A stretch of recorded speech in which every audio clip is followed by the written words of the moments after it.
You missed Graveyard Carz Season 9, huh? Okay, that's up to you. You can do that if you want to. But I'll tell you right now, Graveyard Carz Season 10 is the best it's ever been. We got more cars, more graveyard, more cool. And then I'm gonna back up, and don't put this in the edit, but I'm gonna back up real cool. Sorry, I almost ran you over. I'll back up all cool. Hit me for good nerve, Matt. You damn good now. Well, on in it, you better not start.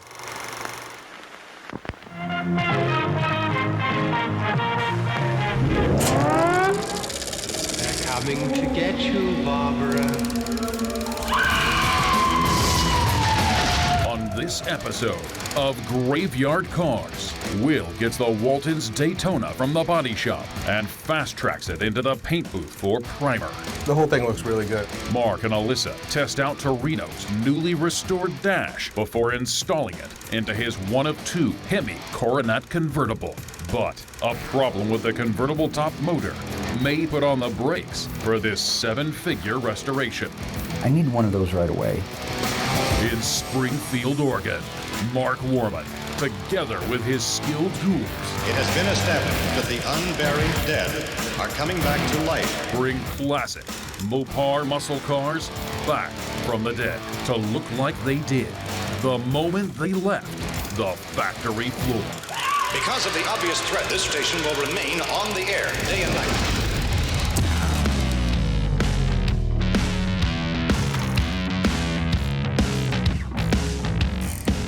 What's happening, D-Team? Morning, Will. Mark and I have a new understanding for Season 10, and it's actually a really good one. He's pretty much given me control the whole back half of the shop. I come in early every day like usual, and now I have my whole team that comes in with me. We can avoid all of his crazy, stupid point, and we can actually get some work done. You guys know why I call you that, right? Because we're dynamite. I call him the D-Team just because, Chip Foose had the A-Team. So I figured if I started them out lower at the D-Team, we had something to work our way up to. How's it going? Good. Just lining up last of the spender. That's all wrapped up? Yep. Cool. George started out with no experience. He was a good welder, and that was it. He's worked really hard over the past few years, and where he's at right now is as good as it's ever been. And if I'm gone, I can expect George to take over the shop when I'm not here correctly. Well, we got the Daytona this morning. I want to get it in the booth and get it primered. Are you happy with the panel alignment? Yeah, it went really well. I put a lot of work into the Daytona. I lined all the panels. It was my first major car being on my own. I couldn't ask for a straighter car. The whole thing looks really good, actually. The Daytona came in as a very clean, original Survivor. So when you have a car that's that clean to start with, when it comes back from the dipper, it's just that much easier. So, we rolled it over to George, said, hey, get all the panels hung so we can start our body work. He had it knocked out in like a day, did a great job on it, so that it goes right out to the body shop. Not much body work had to be done on this car. So now I'll be able to get it primed and get it painted even quicker because it was a clean car to start with. No, looks good, bud. Well, I'm glad you're happy.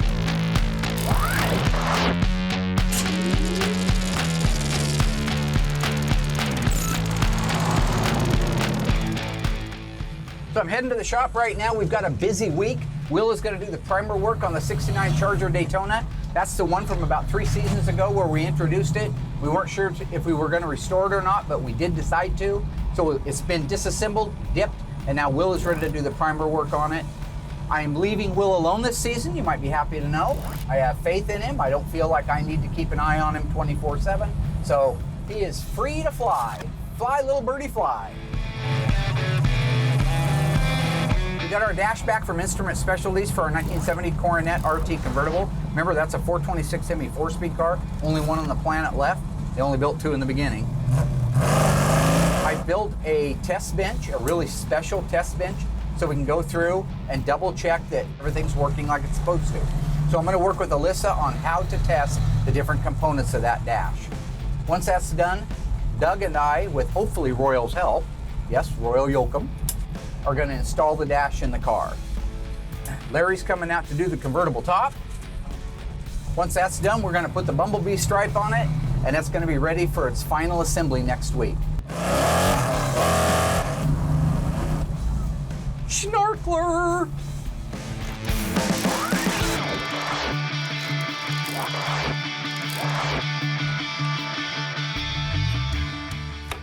I walk into my office like I always do, and I check my messages like I always do. And of course, the very first one has to be the one that sets the tempo for the whole day. In this particular case, great man, great friend, Brett Torino, owns the 1970 Coronet Hemi Convertible, one of only 2 in the world. You got the only one left. Calls up to find out how the car is doing. So what Brett likes to do is he doesn't like to chew people out. So he just apparently went back and found the episode when I promised him his car. Recorded it and played it into my voicemail. And just for the record, I am slightly behind what that date was. So George and I have walked around and looked at the 1969 Daytona. Car looks great, so at this point, it's time to roll it in the booth and get primer on it.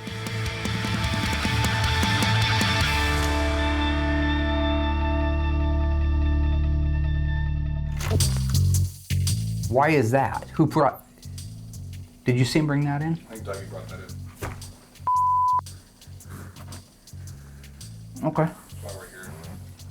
That's the convertible top motor for the Coronet. I have to get this handle, right? Because I know we're behind on the car. I know it's got to be done. As it is now, I literally have 2 days from now to get the problem fixed, installed, and functional, all right? So I'm gonna have to call Ed down at Classic and see if he can next day it to me. So I'm sure he'd just be thrilled. Dougie didn't tell me any such thing. Dougie's a liar and a fat mouth, all right? So I have to call Classic Industries, see if they have one in stock, and if I can still make it in time for like a next day delivery. Because Larry's coming out to put the top on. I don't want to cancel that, because every time you cancel that appointment, you go back 2 more weeks. Hey Ed, Mark at Graveyard Cars. It's our convertible top motor. I need one of those right away. Okay, thanks.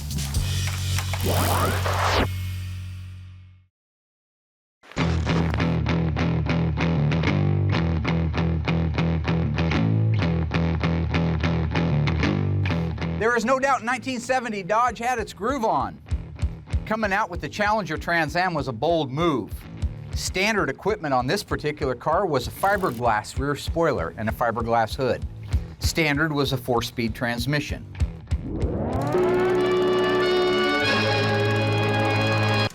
Tony D'Agostino interrupts this program to inform you that Mark the Iceman Warman has made a mistake. In the case of the Challenger TA, neither transmission was standard, but it was a required option, meaning that whether you chose a 4-speed or an automatic, it added cost to the car. To quote Mr. D'Agostino, this was stupid, because they should have included the cheaper trans and made the higher cost trans the option. But they didn't do it that way. Now, back to the feature presentation. Standard also on a Trans Am. The blacked out grille, the flip top gas cap, hood pins, painted left-hand outside mirror, front and rear sway bars, power disc brakes. This car was made to go fast in a circle. Nobody's ever done anything before, nobody's ever done anything since. Lastly, it's the only American car to leave the manufacturer back in the day with 2 different size tires on it. A G6015 in the back and an E6015 in the front. That, my friends, is your corpse of the week. So I just came up with that during the off season. I think it's pretty cool. So I haven't seen my dad for about a month. He's been locked away in the engine room with Doug, building some type of cart to test our dashes before we install them. Now this dash just came back from Instrument Specialties. They do a beautiful job, no doubt about it. Everything is gorgeous on it. And I know for a fact, because I talk to Mike all the time, he checks them before they leave. But then imagine it's getting put into a crate and sent 3,000 miles. Anything can happen. So now we put it in the car, assuming everything works. Next thing you know, I'm underneath the dash upside down trying to change a bulb or a gauge that's not working. So I built my own test bench. So this bench allows me to be able to simulate exactly what it would be like if it was in the car, except that if there's a failure, I can fix it right now by just walking around to the back side of it, replacing the bulb, cleaning up the wire connection, what have you. So this is a totally new aspect in the shop that I haven't seen. So I'm pretty excited to see what my dad's gonna show me. Now we have power going up to our control panel. So everything that I need to turn on and turn off, I do from here. But there are manual connections on the back side that I have to make with the different leads that I've created. The first thing I want to do is I just want to make sure that you know what all your instrumentation is. Well, I've driven a car. The very first set of gauges that you see right here, this first opening, Yeah. what do you believe resides inside that opening? RPM. RPM or Yeah, it's an tachometer. RPM. So you know Okay. Okay, tack. Tachometer. You see here, I have the word tack, so you can use the word tack. It's an Yeah. abbreviation of Okay. tachometer. All right. Okay. Now, the tachometer, it's true. It is on the outer part. What is on the inner part of it? I don't know. Another tack or something else? Yeah, they decided to have two tacks. Well, One yeah, that why keeps- is it in there? That's a clock. That's a clock Well, in the that's the middle, stupidest- and it's a tack That's on the the stupidest outside. design I've ever That's seen. called, Why would they do? You know what? They have room right here for a because clock. you don't know what They a got clock room right looks here. like. It's stupid. That's cute. Yeah. Actually, from 1968 to 1970, they had a tachometer on the outside ring and a clock on the inside. So the clock got the tick-tock and the outside got the tack. So that's what made it the tick-tock tack. Okay, what's the next thing over? Miles per hour. Miles per Like the hour, or abbreviation? we like to call it a MPH? speedometer, a speedometer, if you will. Tomato, tomato. Speedometer, miles per hour. It's the same thing. What's this? That is the fuel gauge. Very good. And The temperature gauge. now, is this because it's written in there? Be honest. Dad, come on. You make me so mad. Oil pressure and alternator. All right, now that we've gone over that stupidness. Beginning to wonder about that fruit of my loins. Yeah. I'm hoping that she takes this and opens her mind up and tries to learn something, because this is great information. Stuff that took me years to learn. She gets to learn in just a matter of hours. So back here you see this little set of studs that are coming out, and they're all named. These match the exact same names that I have on the control panel. When you're talking about your fuel gauge, your temperature gauge, and your oil pressure gauge, they all have 12 volts of power going to them all the time. The thing is it's not a constant 12 volts. So they have what they call a CBR. It's this little device that's up inside the dash that when it gets 12 volts of current to it, it pops open and closed. And so instead of sending 12 volts to the fuel gauge constantly, which would make it go all the way over and cook, it sends pulses like Regulates that. it, yeah. So inside here, I actually have 3 of them Oh, regulated, because I wanted each one of those to have their own independent one so it could work off its own independent switch. The front of the dash, I was like, okay, I got this. This is gonna be good. I'm gonna learn. And then he brought me around to the back, and I was like, why am I here? This is the back of the circuit board. These are all the back side of those gauges. Each one of these, when you look at this and this and this, you see they have this common copper line together. Those are all hot. Those are all positive. So if I just hook to one of those and then change my ends from oil to temperature to fuel with my switches, I can send power to them through the CVR. Okay. This upper side that you see, which is like this one and this one and this one, that's the side that's counting on the signal from either the fuel tank, the oil pressure switch, or the temperature switch. And so I have those rigged up over at the front. It's intricate. I honestly am having a really hard time remembering and kind of even picking it up. At some point, Alyssa's gonna have to become even more involved in the shop as we get busier and as I have so many things that I have to do. I mean, she's my go-to gal, right? She's my Agent 99, if you will. I put a ground stud in here that's grounded to the frame. So let me turn power on here for exercise, show you the temperature. That means it has power See to how it, right? but see how it's not steady? Yeah. It's pulsing. Yep. That means the CVR is working. If that was 12 volt solid going to those gauges, it would cook them. It took a long time to build this thing. I'm not that great at it. I'm colorblind, which is why all the wires are the same color. God, how'd you do it? Well, I use labels. You know, like in Yeah. Rush Hour when they cut the blue or the red Yeah, and blue and red they brought and the blue. vest Yeah. on? Somebody got to die. Wouldn't yeah. want you to be the one choosing for me. No, because somebody's gonna die. Yeah.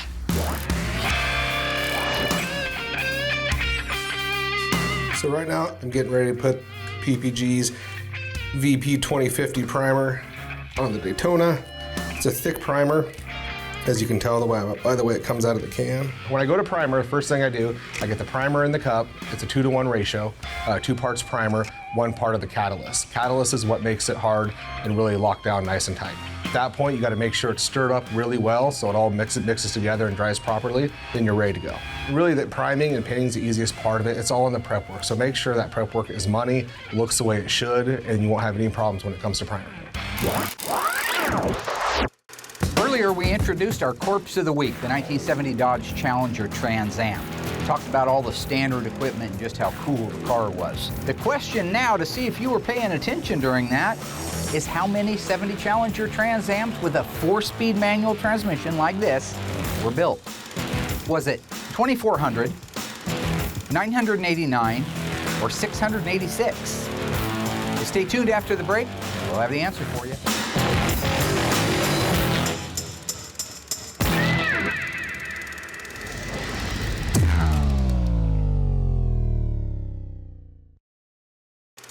right, ghouls, how did you do?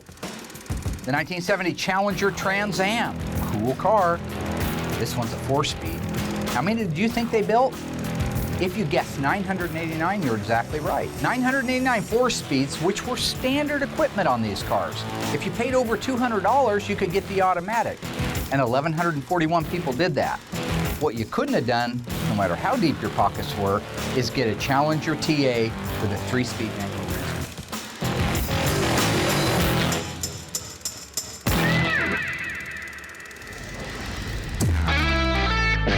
Let's just test the clock right now all by itself. Okay. Which is 12 volts constant power, because when you get in the car, you shouldn't have to turn your key on to have the clock work. Otherwise, it would lose time. So I am still working with Alyssa on all of the functionality and how to test it on our dash assembly for the 1970 Hemi Coronet RT convertible. So when you do this, is it going to start spinning or is it going to go slow? The second handle tick. Okay. So first thing I'm going to do is make my connection to the clock, which is right here. I'm going to turn my power on and... Hey! Yep. What's it doing? The second hand's ticking. You'll notice that's actually ticking. It goes click, click, click, click, Yeah. click, click, click. It's not a constant sweeping. Yeah. If you want to know if the clock is original, never been touched, watch its motion. That right there is 100% original motion. There's a lot of things that make this dash come to life. So for a crash course in it, I think she's doing fine. I don't know if I'm really going to be able to like learn anything from this. I think it's a little bit above my head. Yeah, little distributor right Yes. there? That's a distributor out of a 440. Oh, Pretty good. clever, huh? That's how I'm going to Yeah. create the signal that goes to the tap. Power on and tack on. And now I have to run this little job. The drill is hooked to an original distributor, so it's simulating it's in a car and spinning around. I want you to watch the tachometer and tell me if it moves. We're at 1,000. Nice. 1,000 RPM right there. Yep. 2,000. We're almost at 3,000. That's the most the drill will turn. Is Wow. that many RPM. So we know that the tack works, and it works in accordance with the speed. So if this Yeah. drill would do 8,000 RPM, that would do 8,000 RPM. I've tested a lot of gauges and I've worked on a lot of dashes over the years. Specialties did such a great job on it. I go through here and I can show Alyssa exactly how the gas gauge works, temperature gauge, oil pressure, all these things, and they actually function like they're supposed to. It's just a pleasure to be able to work on good equipment like that. Okay, so for the speedometer, I put a rheostat in. 3 different speeds. Low, medium, high. Low, medium, high is fine. We could have used those. So we're going to turn the power on right here. I want to turn it down to the lowest speed, and I'm going to hit speedo. Okay. Pretty cool. So that is a 1970 Dodge Charger with a 318 in it. Okay. Now, let's take the same car and put a 446 pack in it, a V code, if you will. 115. That's crazy. Very cool. And there's the big 426 Hemi.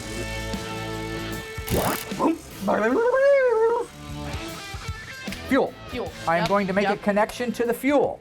I took a fuel sending unit out of one of the cars so that I have the same rheostatic values that it would have if it was in the car, and then I can simulate if it's a half tank, full tank, empty, and that'll tell me if the gauge is working. It's on empty right now. Okay, it's on Below empty. We're going to go to a quarter of a tank. Okay, we're almost at a quarter of a tank. Let's go to a half. Okay. Okay. Half. And there's a full tank. And it works. So when I was a kid, I had to go out and mow yards, or I had to go down and I had to wash cars, or I had to do something and whack somebody's car or earn a little bit of cash, so I put in my gas tank, right? Dougie would just go into his parents and say, I need money for fuel, and voila, that thing would just start heading up to full. And you hate him for that. I hate him for that. Oh He my should never God. have had all that. He didn't deserve it. Temperature gauge. This is an original Mopar temperature sending unit. So I'm gonna get this hot. Inside this is water. And when the water's at around 200 degrees, the outside of it's at around 100. Okay. So I gotta get this up to 100, and that should read 200. Here we go. So it should be starting to walk up now. Do you see that? Yeah. Why don't you tell me when you see it hit 200? Almost there, almost Okay, there. it's at 200. All right, that looks like 200 there. So I'll go over here. Smells like 200. And I've got 99, 100, 103, and that's at 200. The functionality of the test bench is great because it not only shows me that the gauges are working, but that they're accurate too. Now, oil I'm controlling with air pressure, it's at 0, right? So what I've done is I've taken a cheater valve or an air valve and I've connected it through fittings into an original gauge style oil pressure sending unit. As I increase air pressure, I'm gonna go to 20, and I want you to tell me when that goes to 20. That's about 20 there. Okay, it's rising, yep. And that looks like 20. I'm gonna go to 40. Where should it be at? Most of the engines that we build, when they're warm and idling, they'll have 60 pounds of oil pressure. When they're cold and the oil's cold and thick, it's always a lot higher. You can get 80 to 100. That looks like 40. Yep. And then let's just go ahead and go to 60 for fun. So there's 60, so that's great. So we know for a fact that we've got all of our stuff working, all of our gauges are working, which is very important. All systems go. I did save my favorite thing for the last. When I was a kid and I had these cars, I drove around town with an 8-track blaring. So the final thing is Cousin Dougie has a tape that I gave him that we can pop in there and play. Dude, what? Of course he has it. He's got that. He's also got and Beer by Frank Zappa. If you want to test it out, go over there and turn the big silver button on. Clickety-clack it. Now go 12-volt constant. You'll notice the lights on the dash light up right now because I have those on. That means you also have power to your radio. So pop that in there. Good gosh. And wiggle a little bit. There you go. I don't like the rocks, but I'm digging steeple shimmy. A Ford's ain't my bag. I'd rather drive a Hemi. Driving down the road, throwing me the What is this? Yes, this is method acting. This is what they call it. Joke. The thing about comedy is it's all about timing, all right? You see me standing here in this outfit and you think, oh, he's going for the joke again. No, this is method acting. You ask me what kind of businessman I am, I guess the way I would probably put it is I'm a friend first, a boss second, and probably an entertainer third. Oh man, your mom ain't nothing. Like a six-pack to a Hemi, a small block to a Ram. I don't like Camaros, but I love green eggs and ham. The primer's all mixed up, Carz in the booth, everything looks good. I'm going to head in the booth and get the first coat of primer going on our 1969 Daytona.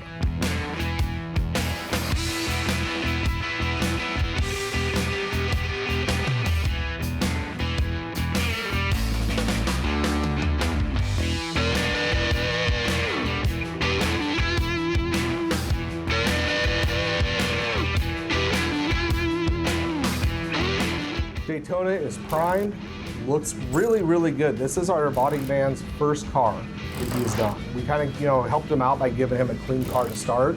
We got a couple little things, but it's only our first prime. We'll get those addressed as it goes forward, but this car is going to go through the shop very quickly.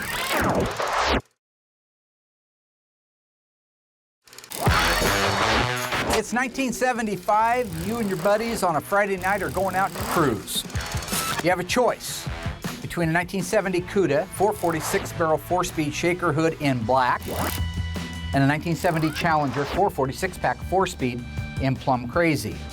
For me, I always loved the way the Challengers drove, but you can't argue with a shaker hood Cuda. But it's not about me. You make the call. Go to graveyardcars.com and vote which one of these you would like to be cruising on a Saturday or a Friday night up at the Gut. We will reveal the answer next week live on Facebook.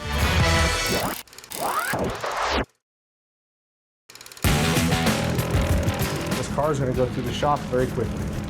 So far, Will got the Daytona primered and ready for mud work.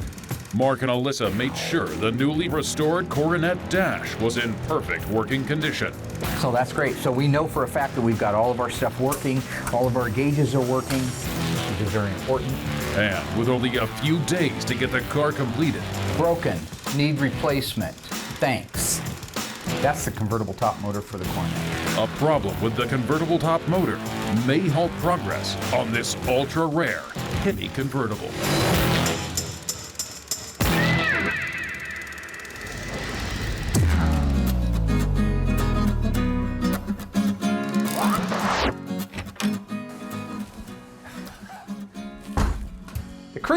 The creeps from the dark. Rocky called them the bums from the dark. Why are you in my office again? You got something. You're an idiot. Did he just bring this in? This is Dougie, all right? I pointed out that he had a mild obsession with mannequins, so he thought it'd be funny to get mannequin arms. So now he has mannequin arms. Every time you turn around, there's a mannequin arm. You know what that is right there? That's a thumbs up. This is his chicken scratch. New pump is here. So the motor just showed up from Classic Industries. I can get the ghouls to put that in, which is very important, because once that's in and the top can go up and down like it's supposed to, I can have Larry come out to do, So you're going to be able to call Torino then? as I was saying, the installation of the convertible top. Yeah, I'm gonna call him. Here's a new pump for Torino's car. My question would be, why is it on my desk and not in the car? I'm not waiting for it. I'm not installing it. I'm gonna call him, okay? I don't know why you're getting so. Yes, I'll call him. I promise I'll call him, yes. He said something about letting you know so that you let him know when it arrives. Yeah, I didn't need to know when it arrived. I needed to know that it was here and being put on.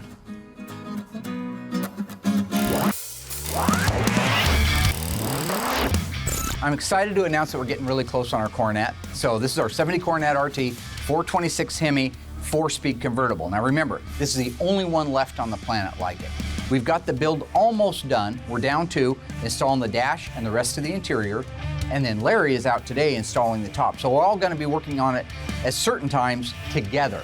So now that we have the pump in and it's bled and the system's working, the top is functioning like it's supposed to, all I have, I'm gonna call the owner. I told you I was gonna call the owner. I have to put the bumblebee stripe on the car. I told you that a million times. You look exactly like that big dude, the revolting blob from Billy Madison. We are now at the point where we can put the dash in the car. Larry has been working stewardly on getting it in a position where he's ready to put the material on. He got that far today, so we had him stop. Royal is here today. I haven't worked with Royal for quite a while, as everybody knows. Doug, cousin Dougie, the mannequin man, is here. And we also have a greenhorn. It's a good chance for him to see how these things go together. So I'm looking forward to getting that put in there, because once that's in, then they can operate the top and the windows and everything from the switches themselves instead of having to hot wire them. I've worked with Doug quite often, not lately, but back in the day when we were working on his CUDA. I had a 70 Barracuda Grand Coupe back in the day that I cut my teeth on. Yeah, did a lot of work on that one. So while they're just finishing getting that ready to come off of there, they're gonna come in around your way, so you'll need to move in a minute. You know, Graveyard Cars is a business first. I mean, we do have fun. We get to make a show and entertain everybody and get to see some of these beautiful cars. But we are a restoration shop, and that means we have employees. These are real people that have real lives. Some people stay with us longer than others. There's been a changing of the guards. So today, Doug will be installing the dash with one of our new technicians. Now, this guy is young, he's bright, he's been doing this with his father for many, many years. And from what I can tell, he may indeed have X-ray vision. When you do one of these, you'll want help, always. This is a pivot point. The nice thing about the Mopar is this bolt right here and the one that's on your side, they're gonna come in and set that down and anchor it. So there's a bracket built into the frame. It'll set it down, that unit will be here. You can roll it up or down like that. While it's down, they may have you help hold it. They'll go underneath the dash and they'll make all the connections that need to be made that are so hard to do if you were laying upside down. They're butter now. Then he will roll that up into place. We'll go into these screw holes right here and it'll be a done dash. We try to educate the folks at home on where it bolts into the car and what to watch for and why now is a great time to fix anything that does go wrong before you put seats and interior in.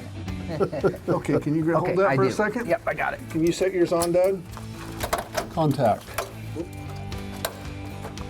Hey, look at that.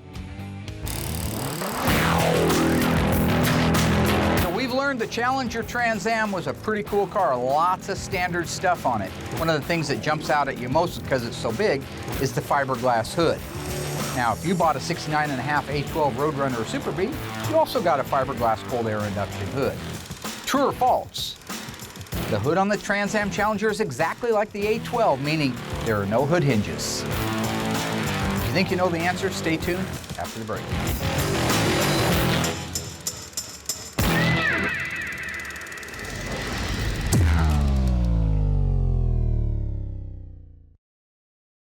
All right, my ghouls, how did you do on this one? Challenger Trans Am, 1970, mid-year introduction, N94, fiberglass, cold air induction hood. Does it use hood hinges?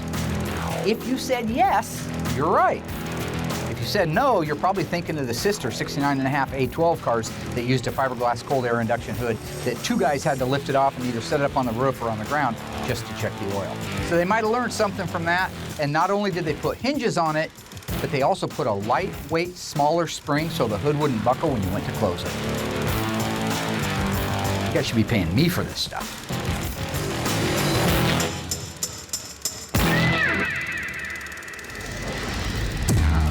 One of the things I'm asked the most at shows is why would you replace a part instead of recondition it? Original is always best, no doubt about it, but is it cost effective? And in the end, would anybody know? So you take like these oil filler caps, these breather caps. This is a new one. This is a original 69 Dodge Super Bee. If you look at them, obviously, the brand new chrome one from Tony is just beautiful. So what you'd have to do to make this unit look like that unit is disassemble it completely, send it out and have it plated, and then reassemble it back together again. I think that by the time you did that, you'd find that you're way, way cost effective by using this one. And this one is a valid choice because the top of that, they are identical. If you look at the height of both of them, absolutely identical. If you look at the nipples that the breather hose goes onto, now this one and this one are the exact same diameters. The only difference is very subtle, and you'd only notice it if the breather hose wasn't on, and that is this nipple. This extruded nipple right here is a little bit fatter than the factory one right here. Again, that gets a hose over it with a clamp, you'd never see it. If you turn the two units over, they look identical as well. They have the same spring style clip. They have the same type of grooving in this base down here. The only difference between these two that's visible is when you look at the rivet, if you will, that holds that spring clip in, it's flush across the top here. And on this one, it has a little bit of a divot right in the middle of it, a small recess. So you would have to take that off at a car show, turn it over, and look at it to see if it was one of Tony's replicas or if it was an original. Now, if you're going to an OE national judging and you hope to do silver or bronze or gold, I would say spend the money, get an NOS one of these, or have it redone, completely reconditioned.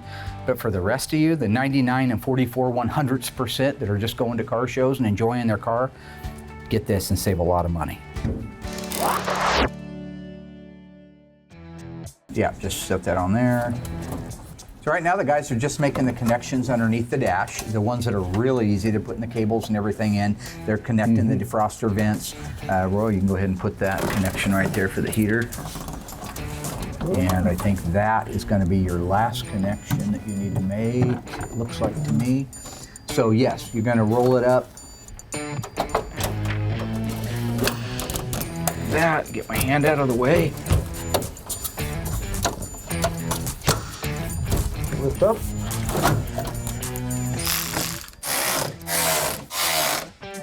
Nice work, gentlemen. That's how it's supposed to go. Good work, Rooster. Well, you're just a crazy man. How fast would you want to drive this car? 120, 130. Speedometer goes to 150. We'd have to see if it did it. Oh, okay, I guess we did, didn't we? Oh, but not on the street. We didn't do that on the street.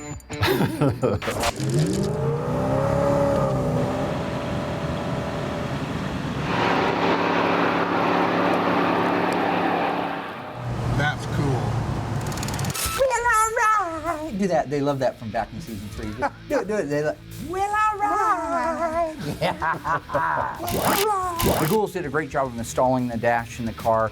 So, you know, with that done, that's a huge step in the right direction. What? Are you going to call Trina now? I'm not going to call the guy that owns the car now. The guy just got a dash and I still got a convertible top motor that's not working. So don't. So you're going to call him after the vinyl top? I'll call him after the convertible top. It's not a vinyl top. You need to worry as much about losing weight as you do about what I'm going to do. So we got the dash installed. I just want to take a second to make sure that you appreciate the craftsmanship, not only of the guys that restored the dash, Instrument Specialty, that's beautiful, they always do, but just the idea behind it back in 1970. So you've heard me talk about the 67 being really the last year for the real luxury muscle cars like the GTX, where A-pillars were chrome and there was a lot of chrome on the dash. You can almost see where they went back to a lot of that luxurious look, at least for this model right here.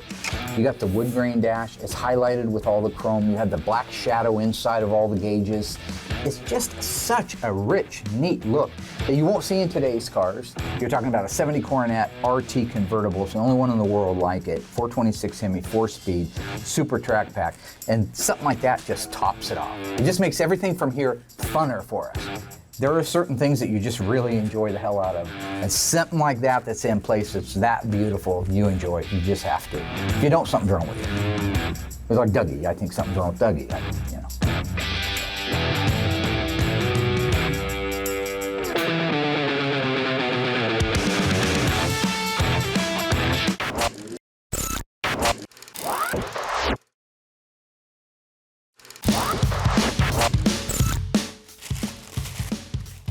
We have the Daytona. This was a running and driving Survivor car. If it was my car, I probably would have just left it. I love that feel the car had.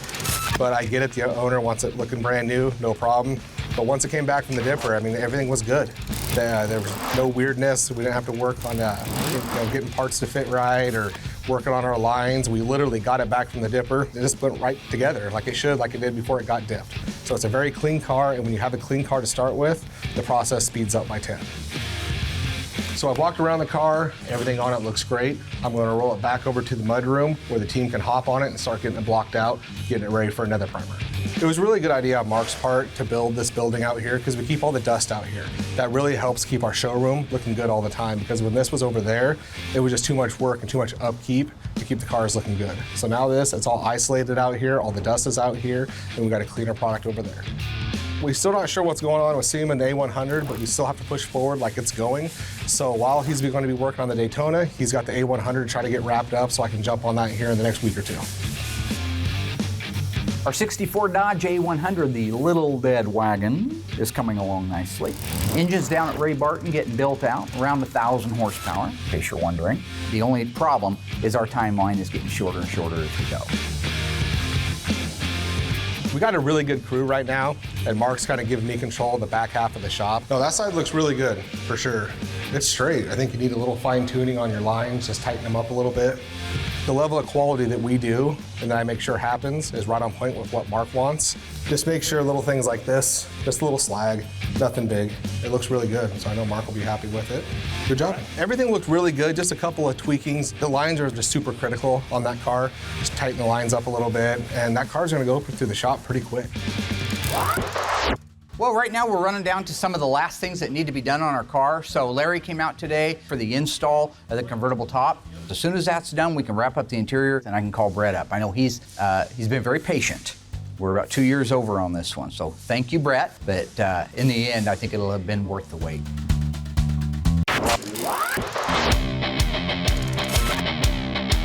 I'm with Alyssa right now to put the bumblebee stripe on our 1970 Coronet RT 426 Hemi. How many were built? One of two. One of two, see? Okay, got everything laid out. This is all you need to be able to put the V9W on that car. You want to make sure that the side marker opening is right in the center of the decal. The problem is, if you put that center deck lid on that decal first, and its trajectory is off just a hair, when you go to put the quarter panel one on, it won't be centered with the opening. So you've got to put it centered with the opening perfectly, go do the other side centered with it perfectly, then you put the center one on. This is a 3-part stripe. It has a part that goes on the deck lid itself, one that goes vertically on the left quarter panel, and one that goes vertically on the right quarter panel. You could line them up, put them on there, get all the air out of it, get all the moisture out from underneath it, get them stuck down only to find out that they're not straight. Okay, tell me if that looks straight up and down to you. I would say pretty darn close. I think it's going okay. I am actually trying to learn this time and trying to be a part of it. The only thing is right now we're trying to beat the heat. In another 2 hours, it'll be 100 degrees in here. Decals, that solution kicks like that. And if it kicks in the middle of something before you get the bubbles out of it, you're ordering another decal. Alyssa's doing good. She's actually paying attention, and it's difficult because I want to get going and get the thing done, but at the same time, she's here for a reason, and she's trying to absorb it, and I'm working with her to do that. So, like I say, I won't always be here to do it. This is exactly how Dodge intended the stripe to go on. So it's my feeling that when people say, well, you're not doing an OEM restoration, I mean, there are parts of it that aren't. This is a great example. We're not just slapping it on there and saying it is what it is, live with it. We're in control of making sure that the body and the paint are as close to perfect as possible. They didn't have that luxury back then. We're in the position to make sure that the decals are installed and oriented correctly. They didn't have the luxury of time back then. They were putting out a lot of cars. So in this particular case, yes, our restoration work is better than the factory, more accurate than the factory. Fantastic job, by the way. Oh, thank you. Now that's the way it's supposed to go, right? She paid attention, she was focused, she did her job right, and it pushed us near the line where we need to be. So time is running out, but in reality, it's just good to have something like that under our belt.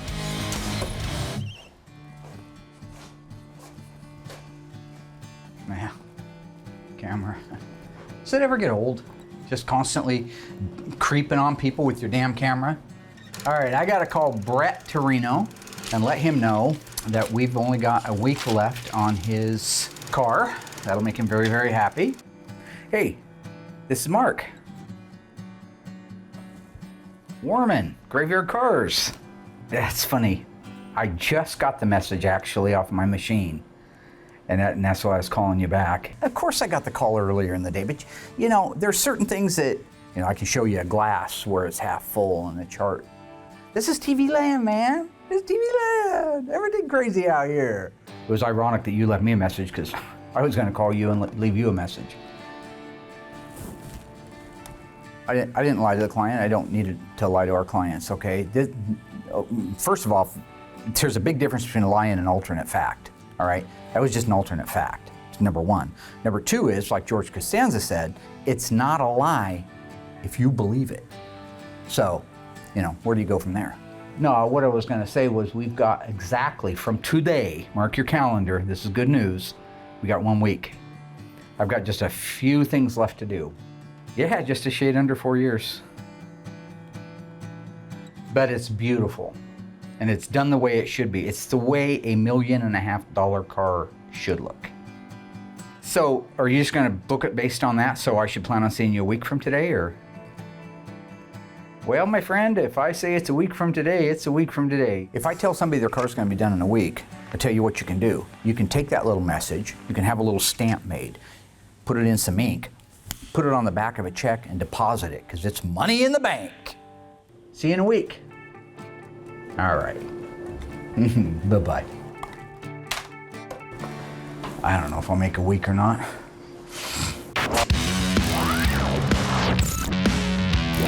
All right, guys, what do you think of the van? How do you like it? I love It's ugly. It is not ugly. It's a cool. 19. It is cool. It's a Sportsman Royale. Yeah, it's a Royal. So I think we had a pretty good week. Great week. Will got the Daytona primer. That's a huge step. That means it can go over to the mudroom now and start getting worked on. And so now on the dash test bench, did you learn anything? That you can put your hits on an 8-track? Well, there's that. Go and tell your mom. Drop it in the slot. Quarter in the slot. Anyway, the guys did a great job getting the power top motor replaced in it. Classic Industries had one in stock, which is great. Nice. Allowed us to be able to put it together quickly. Larry came out and did the convertible top. And Royal, I'd like to thank you for helping Cousin Dougie put the dash in that car. That was fun. Alyssa helped me do the Bumblebee stripe, thank you. You're welcome. Couldn't have done it without you. Super nice. All right, guys, so we did good. Great. This is our celebration, baby. The celebration. Celebrate good times. Come on!